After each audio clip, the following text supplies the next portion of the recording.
Ruta 21, con precaución sí, con miedo no. Segunda de Corintios, capítulo 4, versículo 1.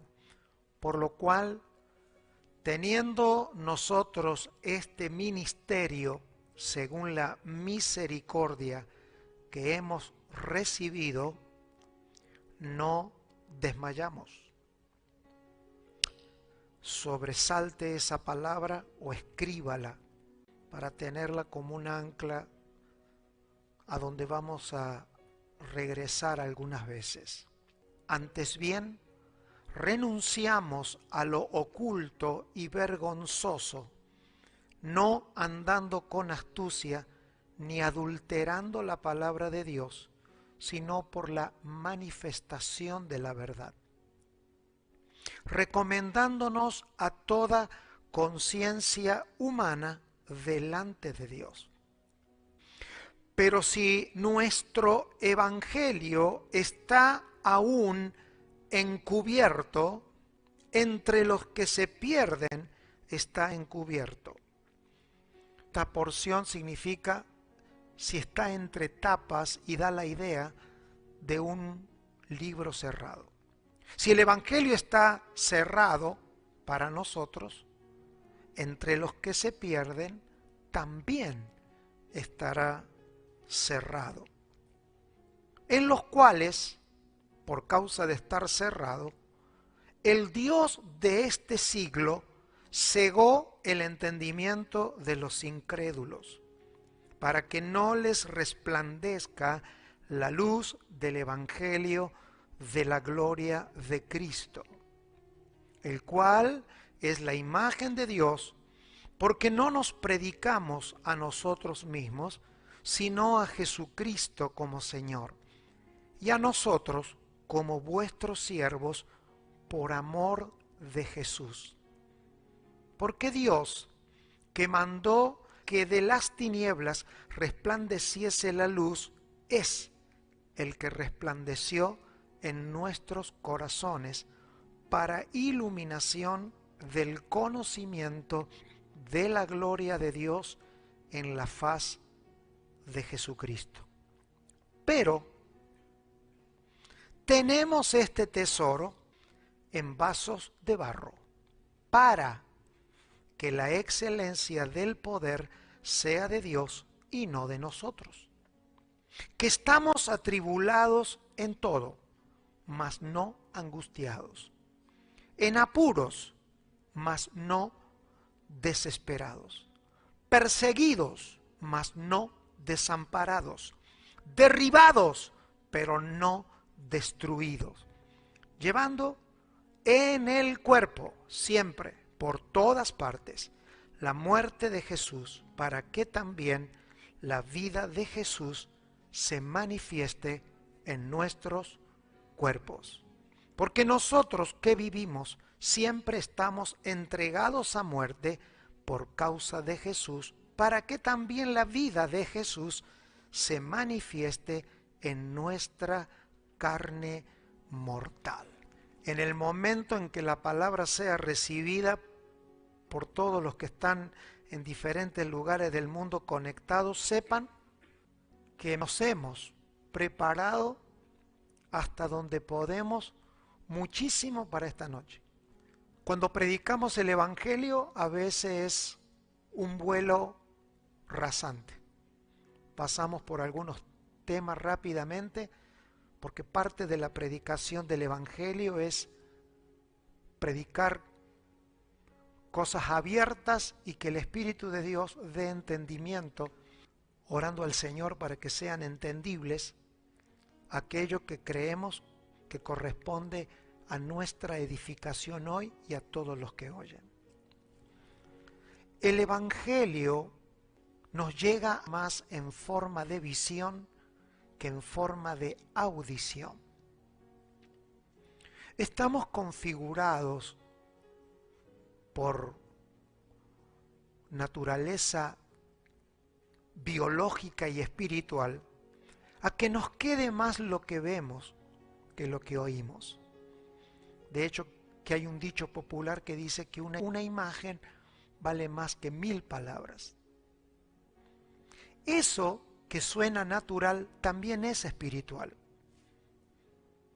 En el Evangelio, si usted y yo no logramos ver lo que oímos, nunca hemos oído. En el Evangelio, si nosotros no vemos lo que estamos oyendo, nunca oímos. Por lo tanto, cuando nosotros hablamos las cosas que pertenecen a la vida espiritual, debemos asegurarnos que ya sea que yo en calidad de oyente o de comunicador, tengo que asegurarme que mi interlocutor no me está oyendo, sino que está viendo, es decir, audio y video. Y de la misma manera que cuando usted prende una televisión, no es lo mismo que cuando usted levantaba un teléfono eso de tubo. Si usted prende la televisión y solamente sale audio, lo más común es que usted comience con el control remoto, porque usted lo que está pensando es que usted tiene un aparato que emite audio e imagen. En el Evangelio se supone que si una persona no está viendo lo que está oyendo, no está oyendo. Así que esa expresión, yo se los dije muchas veces, funcionará para su vida natural, para su empresa, pero no funciona para ninguna de las instituciones creadas por Dios. Cuando Dios comunica, Él puede comunicar hablando, pero solo entienden los que ven lo que están hablando. Por eso el apóstol Pablo oraba, no para que Dios nos aumente las orejas y nos afine el oído, sino para que nos abra los ojos del entendimiento, porque el entendimiento cierra su ciclo con una imagen, no con una palabra. Por lo tanto, criar hijos, hacer matrimonio, tener familia y ser pastor, creyendo que con lo que hablamos estamos cumpliendo nuestro cometido, es un error. El Evangelio es imagen y audio. Sin las dos cosas hay que hacer lo que recomendé. O mueva los cables, vuélvalo a prender, pero algo hay que hacer. ¿Hasta qué punto vamos a hablar? Hasta donde veamos que también se activó el video. ¿Qué hace usted cuando un televisor no emite imagen? Y recién lo compró. Tiene que reclamar la garantía, ¿no es cierto? Así que muy bien, mis hermanos, si no se ve la imagen, reclame garantía de usted mismo. Todo lo creado por el Señor viene equipado de tal manera, porque lo que Dios, en su voluntad y hasta donde podemos ver, tenía como intención, no era transmitir un mensaje de audio, sino quería transmitir un mensaje de una imagen. Dios no creó al hombre a su audio. No lo creó ni en do, ni en re, ni en mi, ni en sol. Lo creó a su imagen. Por lo tanto, Dios cuando habla, habla en forma de audio, pero termina en forma de algo que se ve, de algo que se manifiesta. Es por eso que las próximas conversaciones robustas, anote, diálogos robustos. ¿Qué significa diálogo robusto? Tocar temas que solamente personas robustas en su mente y en su entender van a poder contener la imagen de lo que se va a transmitir. Porque el asunto de oigo audio y transmito imagen tiene que ver con la configuración espiritual de todo nuestro entendimiento. Tiene que ver con algo que nos sucede adentro. Dios habla palabras y Él espera una imagen. Él nos habla la palabra de Cristo, Él habla la palabra de Cristo y Él quiere ver la imagen de la faz de su Hijo. Esa es la única posibilidad que el mundo tiene de recobrar el eje. Solo asegúrese que lo que se está hablando se está viendo. Es preferible que vengamos si podemos verlo, porque si no, sobresaturamos nuestro corazón de frustraciones, porque usted no fue creado para oír y quedarse con un audio. Usted fue creado para creer lo que ve, no lo que oyó. La manipulación solo habla, pero la revelación hace ver. La palabra robusto viene de roble, y esto indica que un diálogo robusto es una mente noble, y esta palabra está en las Escrituras cuando nos dicen en Hechos 17 que los creyentes de Berea eran más nobles que los de Tesalónica, tenían una mente más robusta. Eran personas que tenían una forma de pensar robusta. ¿Por qué? Porque no solamente oían, sino que serían captar la imagen. No es lo mismo tener una emisora de radio que tener un canal de televisión. Los costos son absolutamente diferentes. No es lo mismo tener un creyente que emite radio a un creyente que emite señales de visión. Eso es una mente simple con una mente robusta. El evangelio que Dios nos quiere dar necesita antenas, mentes creadas en Cristo, robustas para poder contener lo que Él quiere mostrar. Así que usted no se frustre cuando usted dice, yo le hablé del Señor tantas veces a esta persona, le hablé tantas veces a mi hijo. Los hijos dicen, hablé tantas veces con mi papá.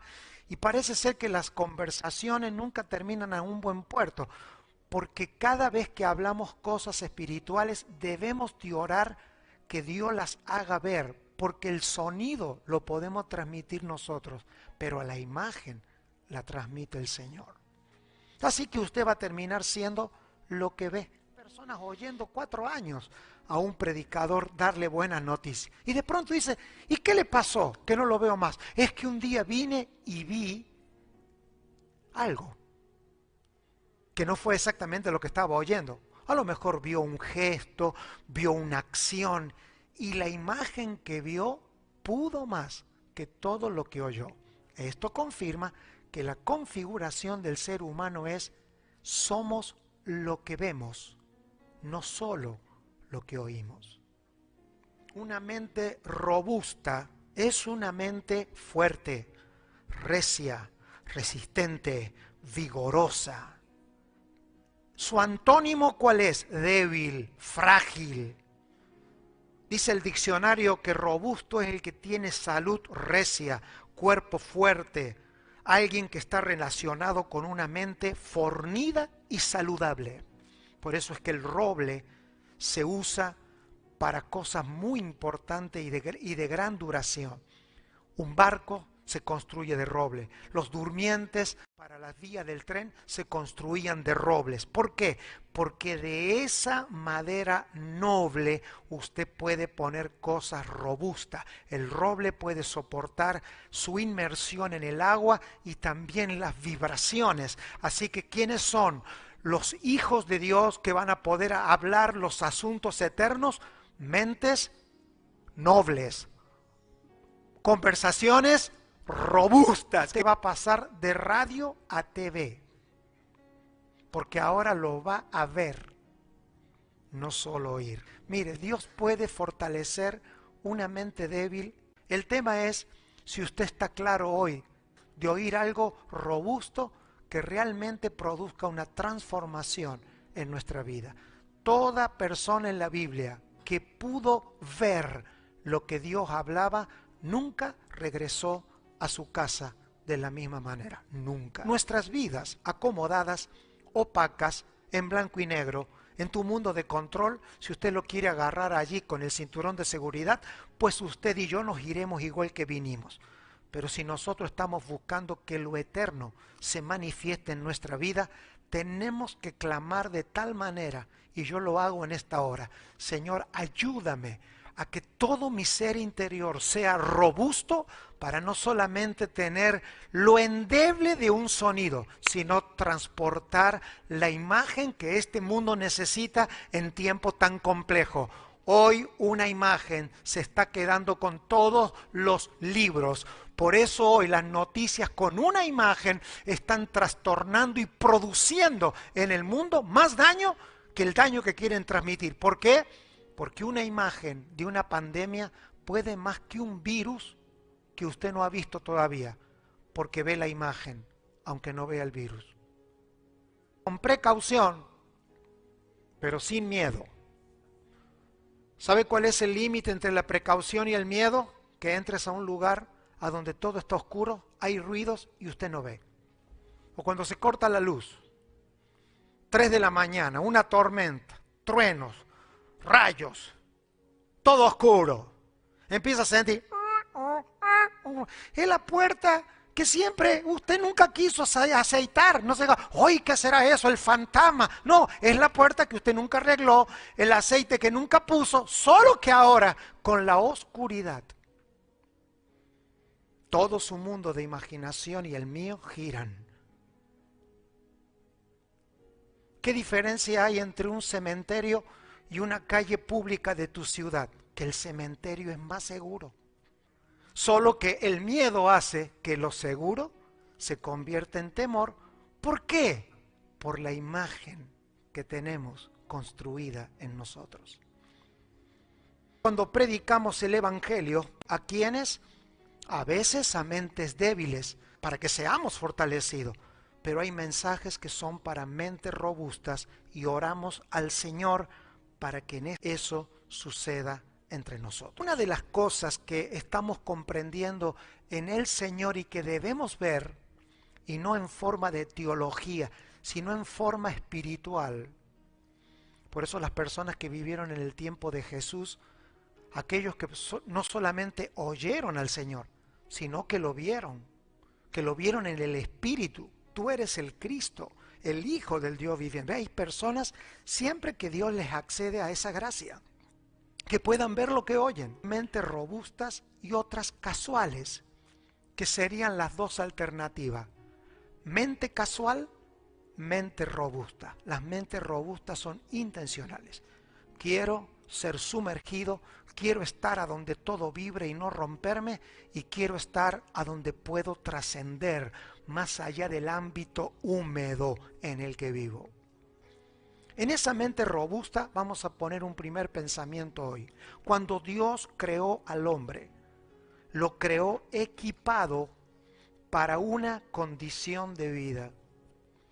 Dios creó al hombre y lo equipó. Eso no se puede leer, eso solo se ve.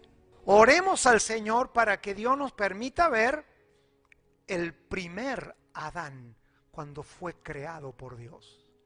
Si Dios corre el telón, más de leer el Génesis, una vez que se corre, ¿qué podemos ver por el Espíritu? Que ese primer Adán era idéntico al que usted ve en Mateo, Marco, Lucas y Juan. Si usted quiere saber cómo era el primer Adán, usted tiene que ver cómo era Cristo. Es más, y elevado a una naturaleza superior de hombre. Por eso es el primero y el segundo. El primer Adán fue un hombre creado para un ámbito glorioso, extraordinariamente inimaginable para una mente simple. Pero para una mente robusta, usted tiene que ver, y usted y yo tenemos que ver todos los días e ir mejorando la imagen, porque la imagen de esa creación es lo que le da sentido al Evangelio. Lo que vemos nosotros es que cuando el hombre pecó, quedó destituido de la gloria de Dios. Así suena. Pero ¿cómo se ve? El sonido suena, el hombre fue destituido de la gloria de Dios. Pero en una imagen, ¿cómo suena que el hombre fue por el pecado desarmado de toda la investidura con la que Dios había creado al hombre? El hombre fue creado como un ser de élite, como un soldado de élite, para cumplir la misión más extraordinaria que se iba a dar en el ámbito de la creación. Así que el hombre no era un muchachito que andaba desnudo como te lo quieren vender en la imagen de la religión, con una hoja de parra y con una mujer ahí, y esa foto de una serpiente envuelta en un palo. No, esa es la idea de la religión. Yo no le estoy hablando a usted de una fotografía, le estoy hablando de una imagen. La diferencia entre una fotografía y una imagen es que las fotografías son una milésima de segundo, mientras que una imagen es algo moviéndose. No estoy hablando de usted que usted tenga una fotografía mental, para eso están otros especialistas. Los predicadores no predicamos fotografía solamente, sino que producimos una película. Fotografía tras fotografía producen una película, porque la vida no es una foto, la vida es movimiento continuo, y cada uno de nuestros próximos movimientos van a ser la réplica de un mover de Dios en Cristo, porque Cristo no es una foto, Él no es una fotografía allí sanando a un enfermo, liberando a un endemoniado. Cristo sigue manifestándose a través de una iglesia que no es un papel estático, sino que es un cuerpo vivo que va reproduciendo una imagen actualizada del Señor. Jesús era lo suficientemente robusto para tener a Cristo. No hubiese podido manifestar su imagen si no hubiese estado en un cuerpo robusto. Un espíritu y un alma robusto. ¿Cuántos quieren ver la gloria del Señor manifestada en el mundo? Eso no se logra con alguna oración, ni con una predicación, ni con un buen discurso. Se logra con cuerpos robustos, robles, personas que se saben que en Cristo están teniendo robustez en el espíritu, en el alma y en el cuerpo. Por eso Pablo habla bien clarito en este pasaje, para que Él se manifieste en nuestros cuerpos. Destituido de la gloria de Dios significa que ese hombre armado, ese Adán, primero que estaba armado en versión varón y en versión mujer. Tanto el varón como la mujer constituían un ente de penetración en la administración de Dios, porque hemos definido que un hombre es un varón y es una mujer constituida, y lo voy a decir en el siglo XXI, armado hasta los dientes. Quien pudiera ver al primer Adán a la imagen y semejanza de Dios, mis hermanos, causaba la inspiración, la sumisión y el temblor de todo lo creado. ¿Por causa de qué? De la investidura que le había sido dado. Cuando el hombre pecó, lo que sucedió literalmente no es un pecado teológico, no, lo que sucedió es que el hombre entregó todas las armas para las que había sido creado, porque al ámbito en el que iba a entrar en su naturaleza de pecador, no podía portar el peso de la armadura que le había sido dada, que no es otra cosa que la vida y la encomienda de Dios al hombre. Dios le había puesto al hombre una encomienda, y esa encomienda era su armadura.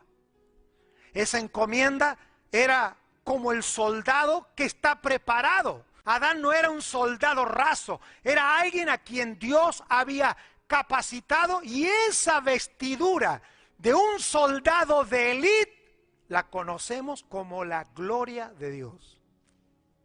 La gloria de Dios no es algo que usted siente, es el peso que produce la encomienda de Dios sobre algo que Él creó. Por eso el apóstol Pablo se va a referir a esta encomienda en Efesios 6 y dice que nuestra encomienda, ¿cuál es? Tomar el yelmo de la salvación. Nuestra encomienda, ¿cuál es? Estar revestido ¿de qué? De la coraza de justicia, porque nuestra encomienda es justicia, porque nuestra encomienda es la palabra, que es la espada del Espíritu, que nuestra encomienda es, ¿cuál es? El mismo Pablo dice que el Hijo que él vio esto, él no está sacando esto de su imaginación, él lo vio y está poniendo en palabras cuál es la gloria del hombre en Cristo.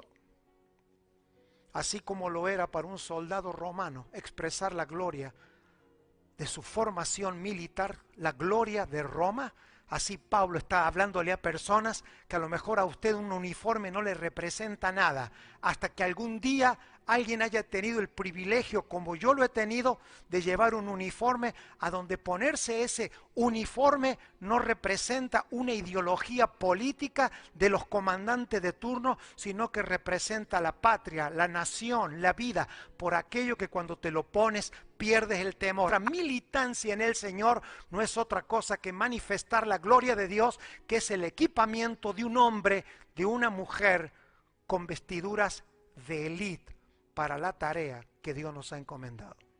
Por lo tanto, el hombre quedó desnudo. ¿De qué? Quedó desnudo de toda la armadura. ¿De qué quedó desnudo? De la armadura. Por eso, ¿cómo se vieron? Desnudos. ¿Desnudo de qué? De a donde el hombre fue destituido es a donde tú vas. Si tú no sabes de dónde fue destituido, tampoco sabes a dónde vas. No podemos edificar algo que no vimos. Y no estoy viendo algo que no pueda resolver a través de la Escritura. El apóstol Pablo no estaba jugando al soldadito romano.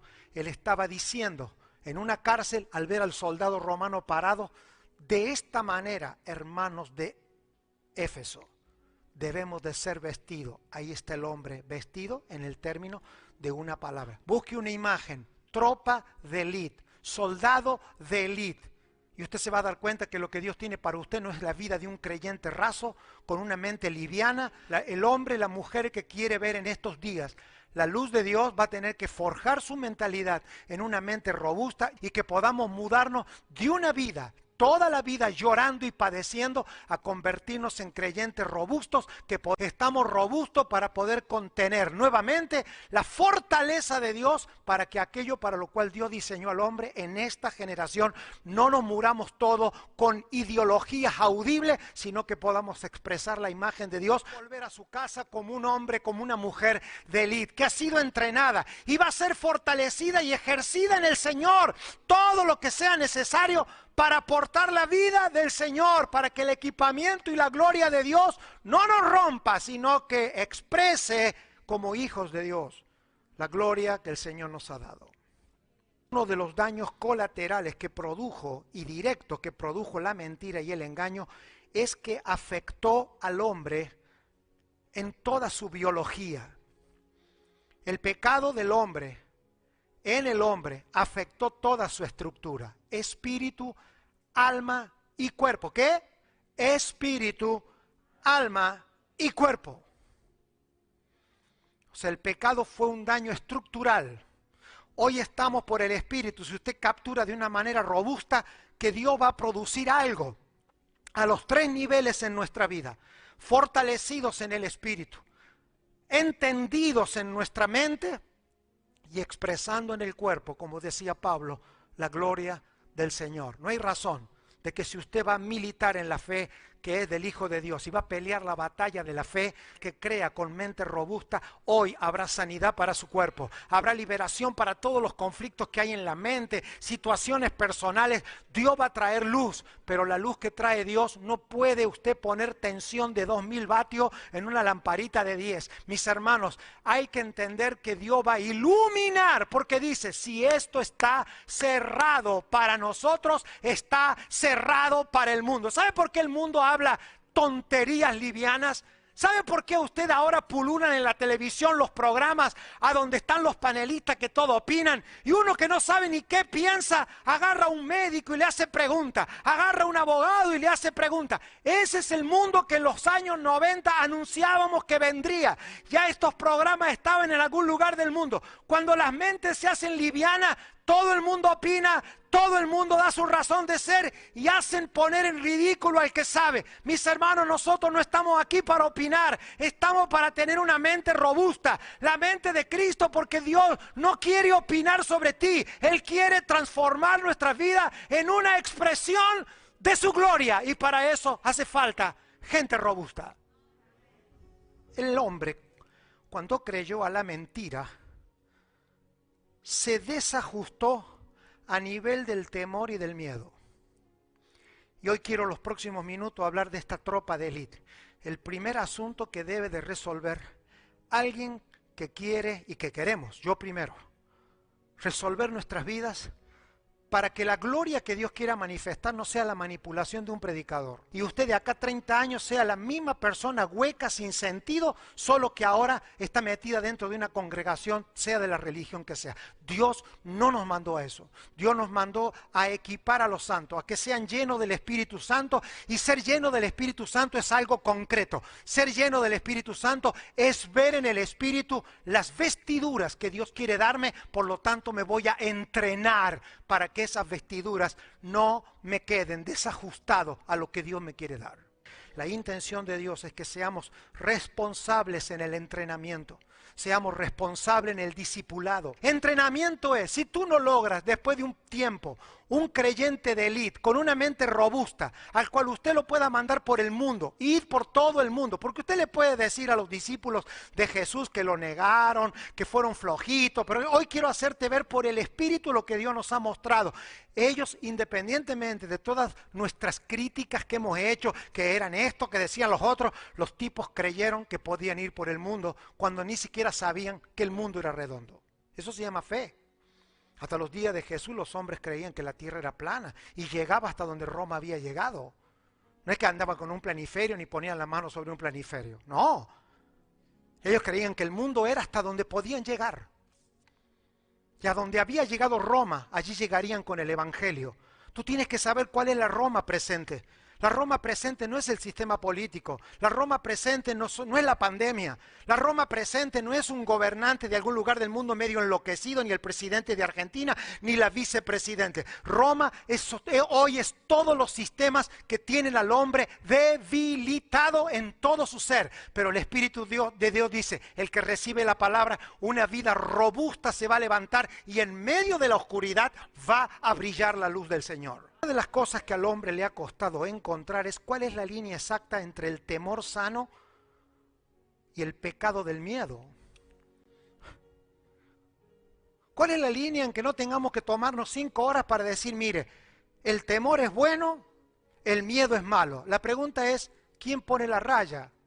¿Quién dice que algo saludable como el temor se convierte en un pecado? Esa es la vida misma del hombre en este cuerpo. Recuerde siempre que un pecado es algo legítimo que se pasa los límites.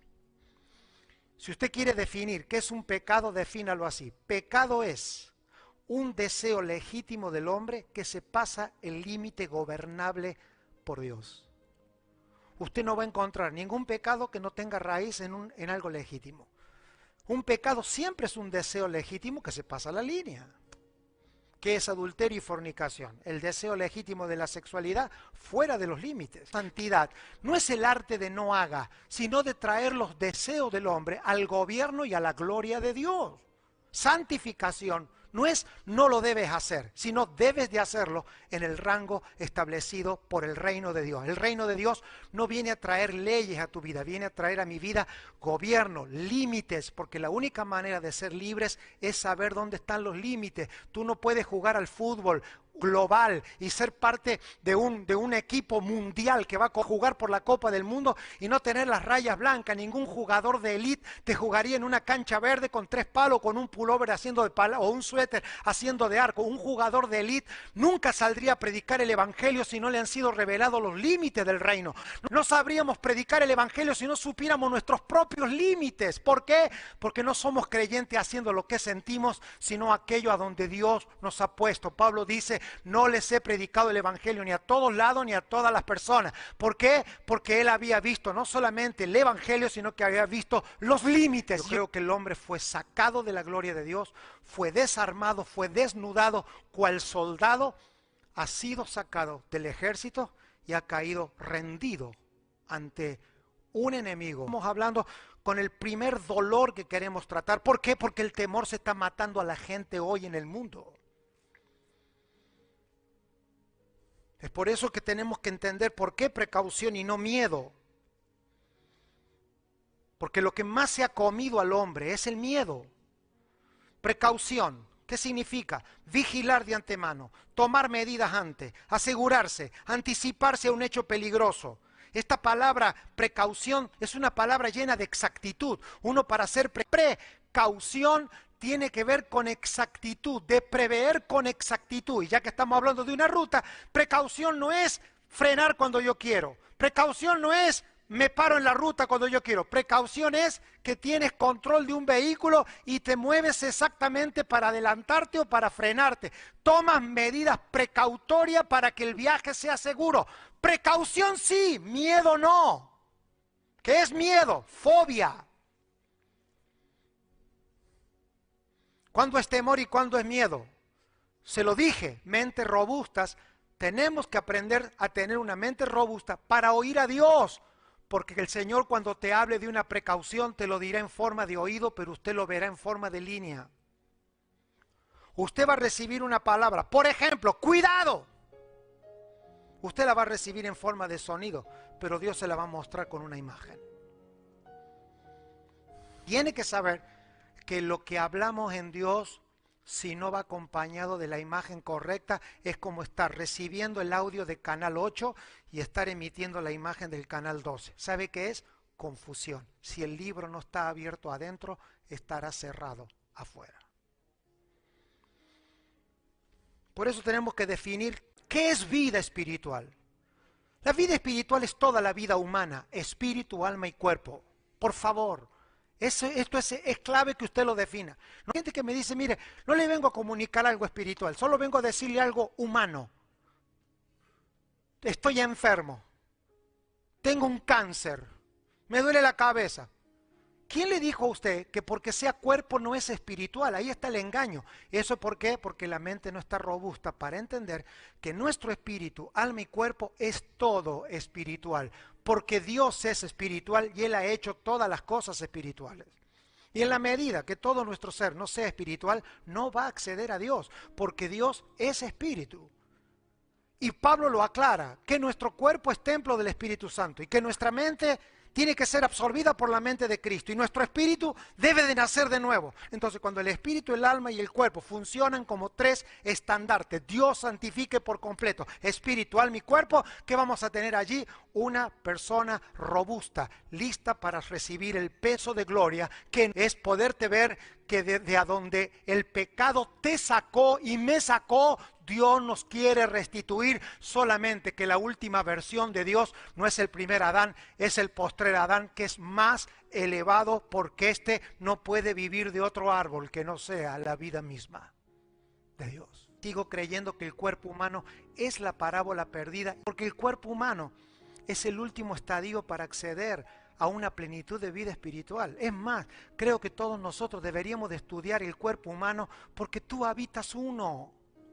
Por eso yo lo que voy a hablar hoy no es una palabra científica. Quiero hablar porque habito un cuerpo y no soporto estar llevando mi cuerpo todos los días a las manos de alguien porque sale caro. Y el Espíritu de Dios está hablándole al cuerpo, le está hablando a la mente, le está hablando al espíritu. Y vuelvo a decir, lamento que gente que sabe sobre el cuerpo humano divagan en algunas predicaciones que no tienen que ver con esa profesión. Si Dios te permitió acceder al cuerpo humano, debes de estudiarlo allí. Yo te encomiendo, por favor, que te conviertas en una persona investigadora del cuerpo. Vamos a encontrar respuesta a muchas situaciones de la vida. Pablo no tuvo mejor idea que decir, somos el cuerpo de Cristo. No dijo somos una Biblia andando, somos un auditorio, somos el cuerpo de Cristo. Es decir, básicamente tenemos que saber cómo funciona el cuerpo y cuánto el pecado dañó al cuerpo. En su sentido más estructural, y ese diagnóstico no lo tiene un análisis de sangre. Vengo a decirte que nuestro cuerpo es la expresión hacia el exterior y hacia el interior que Dios quiere revelar para que entendamos la robustez de la fe. Cuando Jesús comenzó a trabajar con los 12, lo primero que comenzó a tratar con ellos, ¿qué fue? El temor. Como los niños cuando nosotros los enviamos a la escuela o cuando nosotros nos enviaban a... ¿Yo qué aprendí en la escuelita dominical cuando tenía 6, 7 años? La historia de Sansón, la historia. Eso no fue lo que hizo Jesús. Y yo quisiera ver que hoy Y bueno, ¿y ahora qué hacemos? Una mente robusta. Llévese el desafío, no se lleve la condena. No nos llevemos la condena porque si no yo soy el primer condenado. Quiero decir que lo primero que Jesús le enseñó a los discípulos no fue la historia de. Los entrenó como una tropa de élite. Señores, si ustedes pierden el miedo, ustedes van a poder entender mi palabra, porque nunca vas a entender la palabra si primero no tratas con el miedo, porque la Biblia para la mente carnal es un libro de terror, pero para la vida espiritual es miel. Jesús tomó a los discípulos, ¿qué hizo? Los fue y los trató con el problema más grave que tiene el ser humano, el miedo. Quiero liberarte por una palabra. Usted no tiene un gran problema en su familia.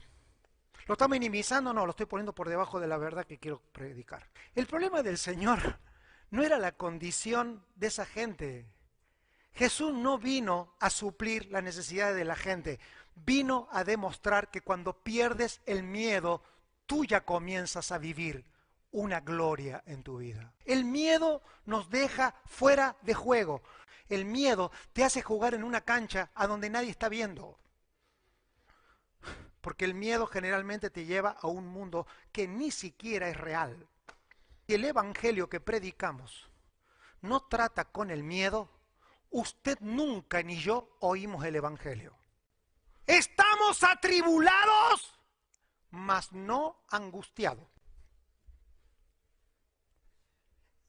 ¿Cómo estás? ¿Atribulado? ¿Angustiado? No. Fuera de juego. Fuera de juego. O sea, off. Apagado. Lo dejaron upside. ¿Quién es la persona que sabe a dónde está el límite? Una tropa de élite. ¿Cuál es el problema de decir la verdad que estoy atribulado? ¡En apuros! Mas no desesperado. ¿Cómo tú llegas a tu casa y le dices a tu esposa, estoy en apuro pero no desesperado? ¿Cómo? ¿Cómo haces si no tienes la línea de entrenamiento de élite? Por eso cuando Jesús le hablaba a la gente cosas robustas, los discípulos ¿qué dijeron? Dura palabra es, muchachos, esto es entrenamiento de élite. Y esto no es desechar, esto es que en algún momento de la vida nos tienen que decir que usted no fue llamado para las vacaciones militares, ni para desfilar en la plaza. Usted fue llamado porque la encomienda que usted tiene y que yo tengo en el Señor necesita gente robusta, gente de noble. Y esa nobleza no viene porque usted venga de buen padre. Los padres no hacen hijos nobles. Solo el Espíritu de Dios hace gente noble. Porque la transforma de una madera hojarasca a una madera que puede estar permanente, recibe esta palabra, permanentemente bautizada debajo del agua sin corromperse. El evangelio, el discipulado es asegurarse que el candidato a decir que va a predicar el evangelio venció el miedo.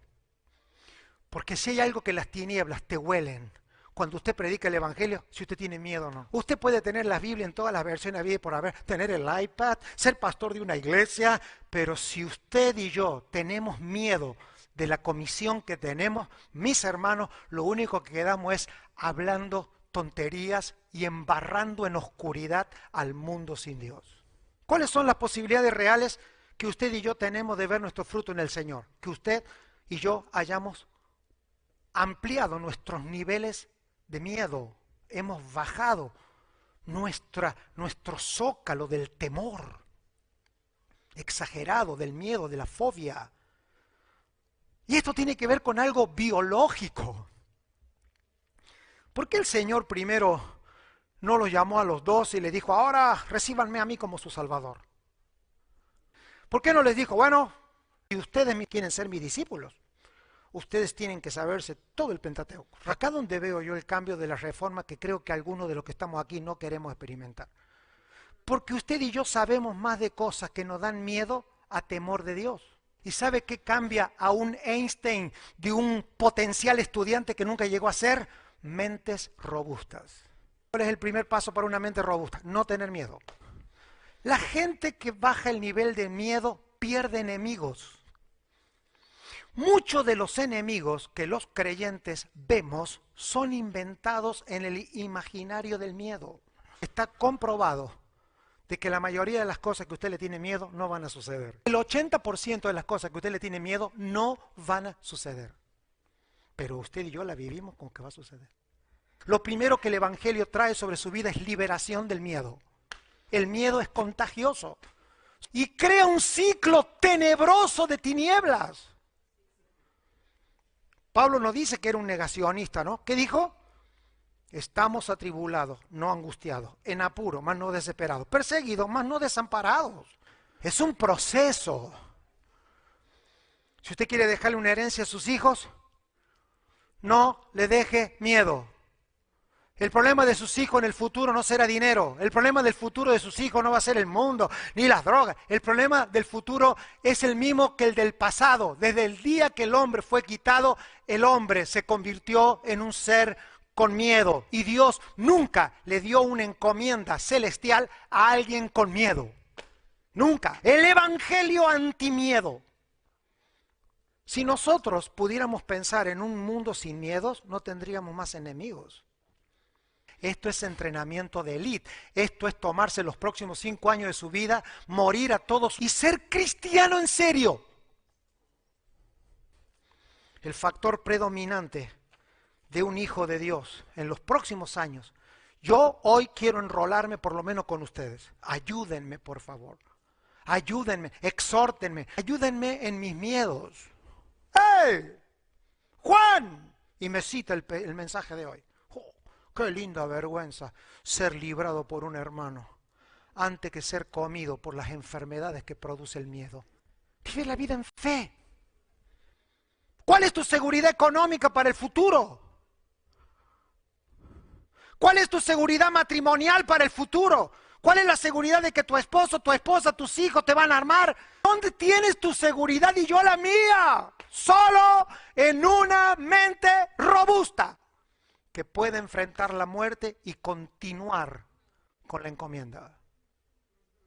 Timeo fue sano y no todos los ciegos, porque hay que vencer el miedo para decir, Señor, hijo de David, ten misericordia de mí.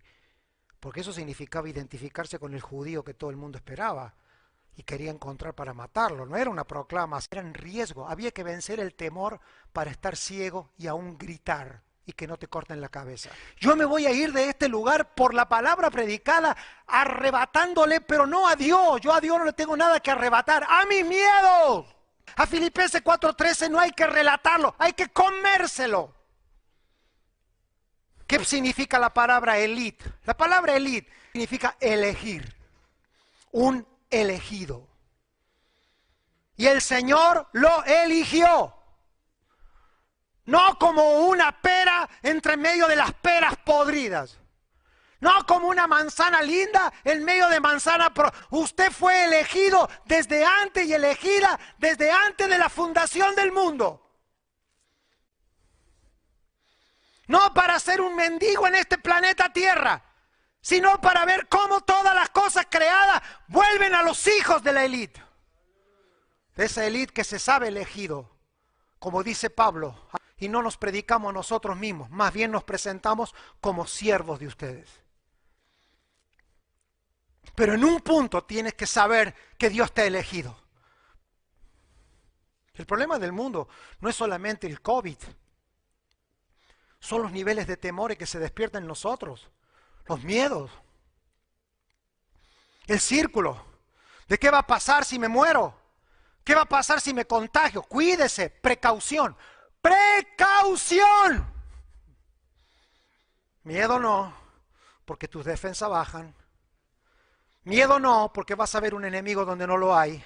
Miedo no, porque vas a ver la imagen que no te dijo el médico. Así no funciona esto. Esto funciona al entrenamiento, varón. Al entrenamiento. Y va a haber vida, y va a haber luz sobre tu vida y te vas a convertir en un comunicador del Evangelio. ¿Qué es una persona de élite? Alguien que un Estado separa como una fuerza especial. Por eso el Señor vino y no dijo, oh, yo con toda esta gente voy a tocar al mundo. No, buscó a 12. ¿Y a dónde los llevó? Al terreno de quitarles el miedo. Los llevó al susto, pero el Señor no inventó nada.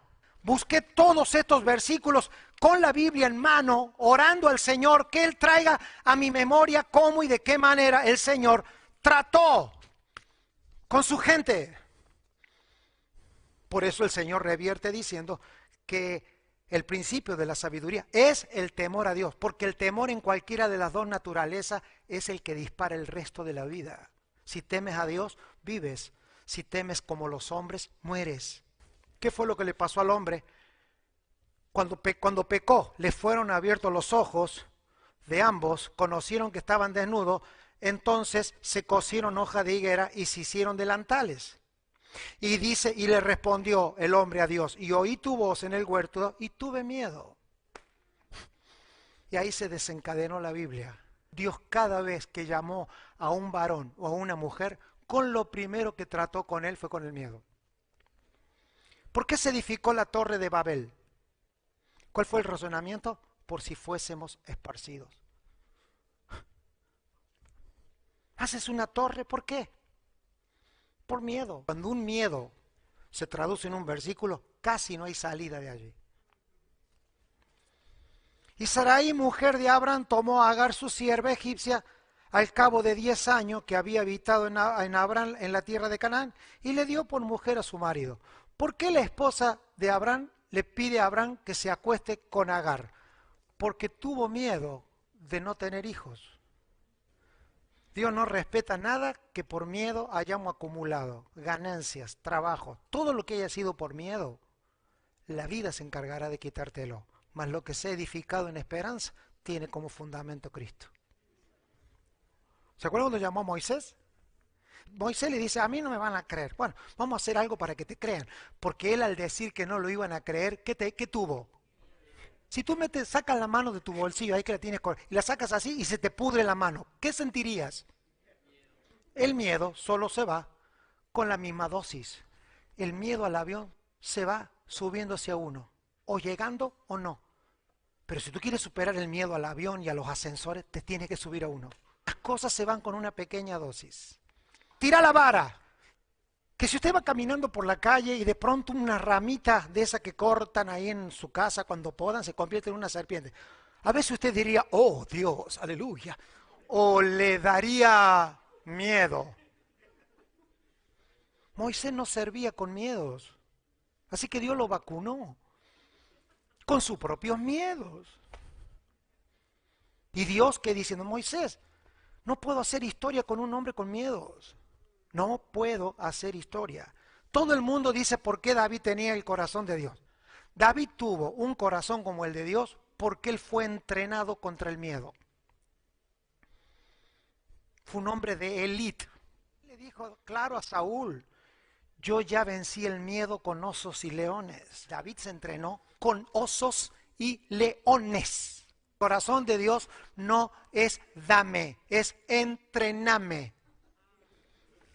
Vea tu última mala noticia, cómo reaccionaste. Ese es el corazón que tenemos. Si el problema no es tener el cáncer, que es un problema ya, es tenerle miedo, que se alimente más y que progrese más. El problema no es que Dios no quiere hacer algo con tu familia, el problema es que tu familia está esperando a alguien que pierde el miedo y algún día en la mesa, cuando están todos allí, tú proclames que Jesucristo es el Señor. Tenga precaución, sea prudente. Mire, se puede ser todo sin miedo. Precavido, prudente, ético, todo. Lo que no puedes es cultivar miedo. Porque el miedo desactiva el poder de la palabra. ¿Por qué David tenía un corazón como el de Dios? Porque se entrenó con los miedos. ¿Cuál era el arma más poderosa de David? Haber vencido los miedos. Una persona liberada del miedo detecta el miedo. Todo estaba lleno de miedo, solo había un hombre fresco, liberado de la adicción del temor. No te permito como joven tener miedo. Tú no puedes tener 15 años y tener miedo a la vida. Nuestros jóvenes necesitan salir a la calle y ver cómo hace una nenita de 5 años para lavar vidrios en un semáforo a las 5 de la mañana. Porque usted tiene miedo a las 5 de la mañana. Esos chicos no, vencieron el miedo. ¿Está bien o está mal? Eso es una discusión social y política. Estoy yendo a un punto. ¿Por qué esa nenita de 5 años no tiene miedo a donde todo el mundo tiene miedo, porque ellos son los que producen cierto sentimiento de miedo, no lo consumen. Por eso Pablo dice, no tenemos lucha, no se imaginen una lucha con carne y sangre. Usted no tiene enemigos que pueden tocar, sus enemigos son huestes espirituales de maldad y yo lo ratifico hoy, que operan en forma de miedo en los creyentes, que es la única área que debemos terminar de resolver como generación si queremos ver una reforma. Digo el Señor, voy a buscar 12 discípulos. Los eligió, diga conmigo, elite. Nada de salmo, nada de eso, a la barca. Y él se fue a dormir. ¿Qué es lo peor que te puede pasar en un caos? Que haya uno que no comparta contigo el miedo. Porque la mejor manera de tratar con un miedoso es no tener miedo. Recibes una mala noticia de alguien, de tu discípulo, de alguien que tú estás engendrando en el Señor. Ese discípulo entra en pánico. Alguien tiene que dormir cuando las cosas tiemblan. Eso se llama evangelización. Que en el medio de la crisis tú también estás movido, pero no estás turbado. Si este evangelio está encubierto para nosotros, está encubierto para el mundo. Pero si se revela en nuestros corazones, el mundo va a oír el miedo y nosotros vamos a ver a la gente a borbotones ser salvada. ¿Cómo eran los días de Jesús? El tema que a esos 12 le hace falta una sola cosa, nada más. Un Herodes que los persiga. Una que otra tormenta que lo aceche sin cinturón de seguridad. Unos cuantos demonios que se te aparezcan. Eso fue lo que hizo Jesús. Jesús lo llevó a la adrenalina pura.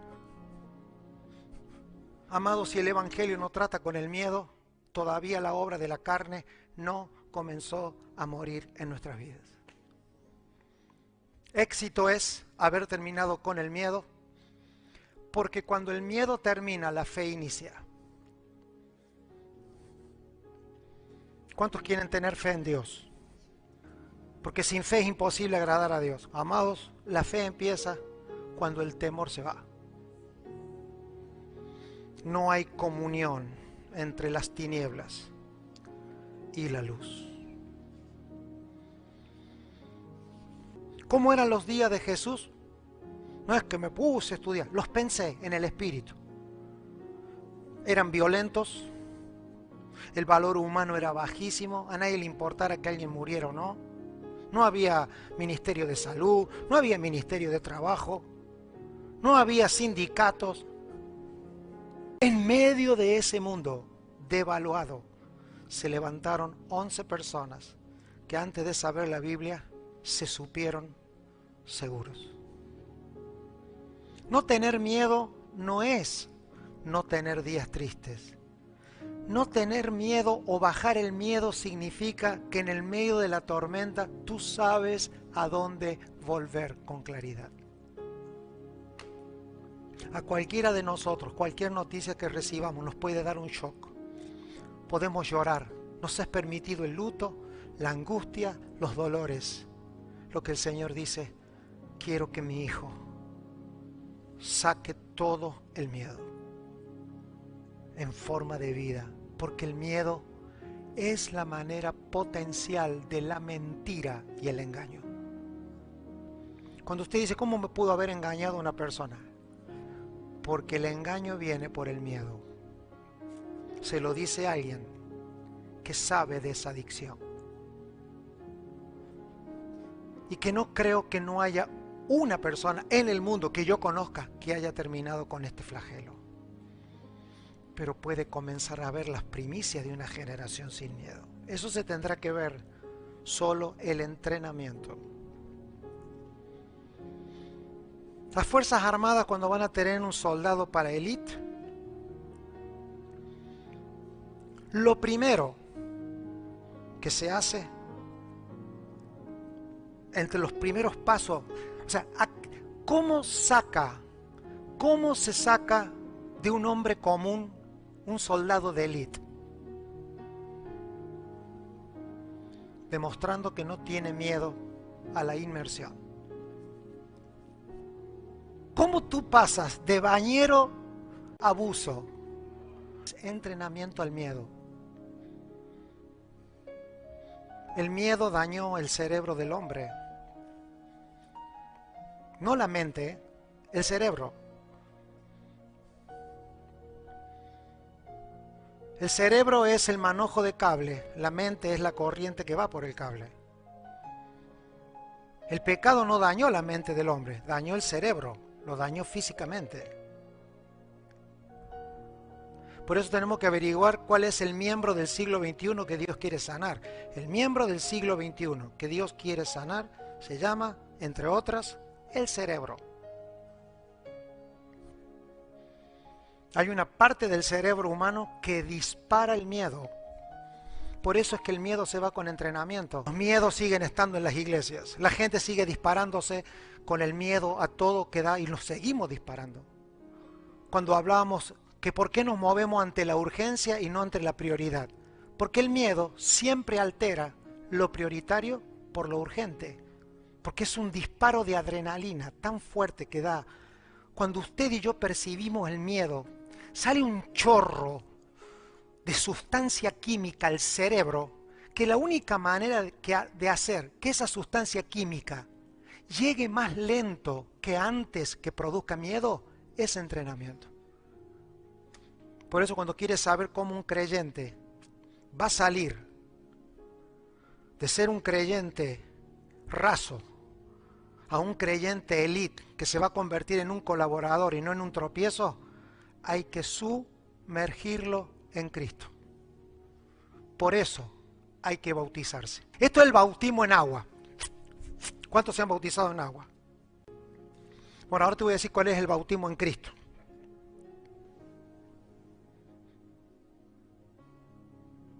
Esto es el bautismo en Cristo.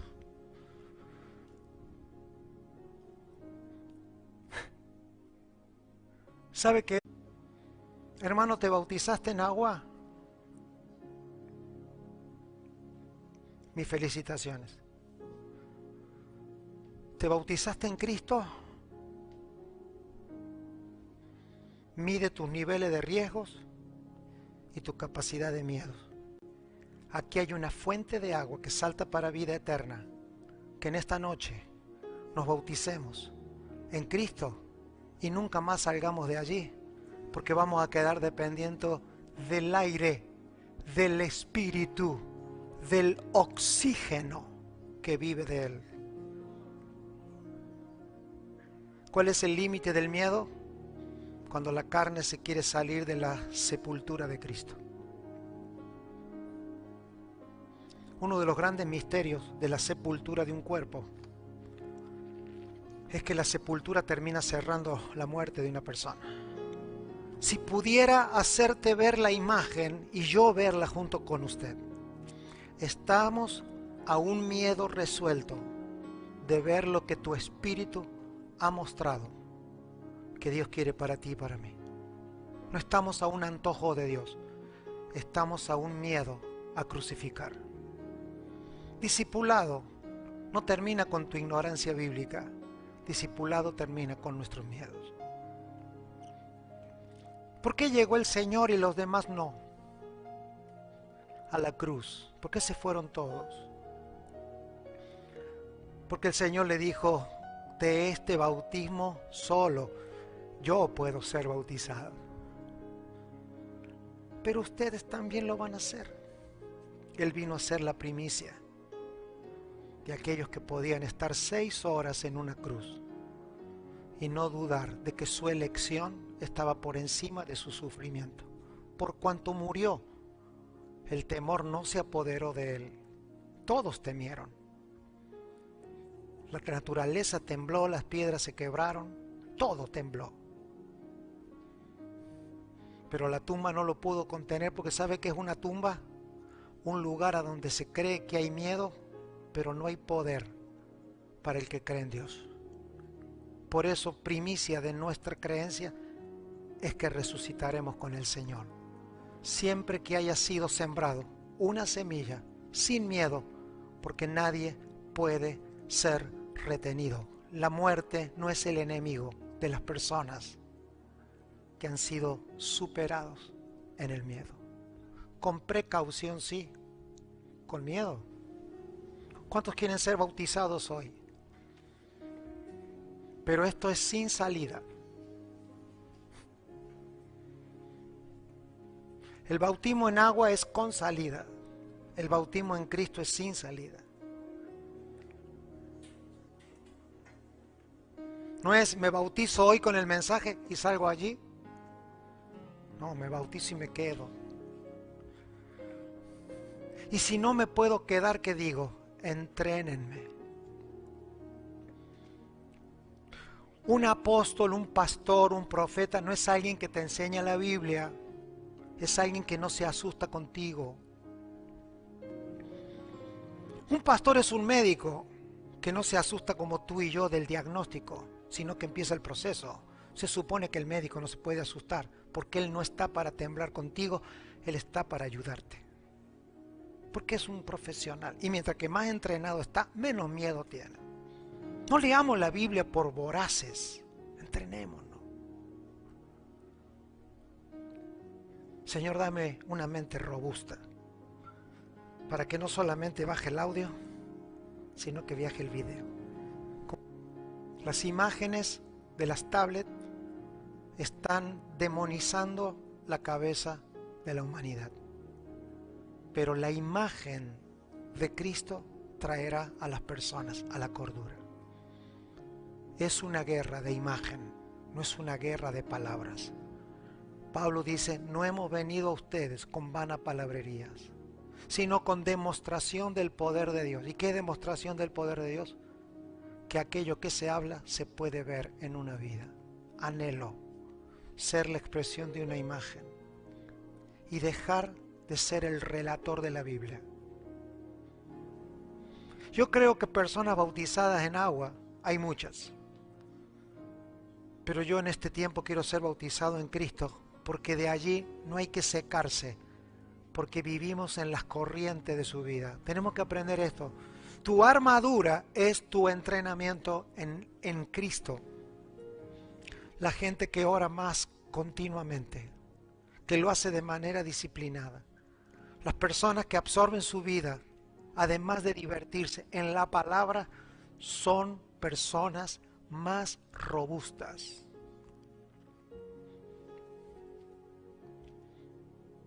Y pueden capturar imágenes a más alta calidad.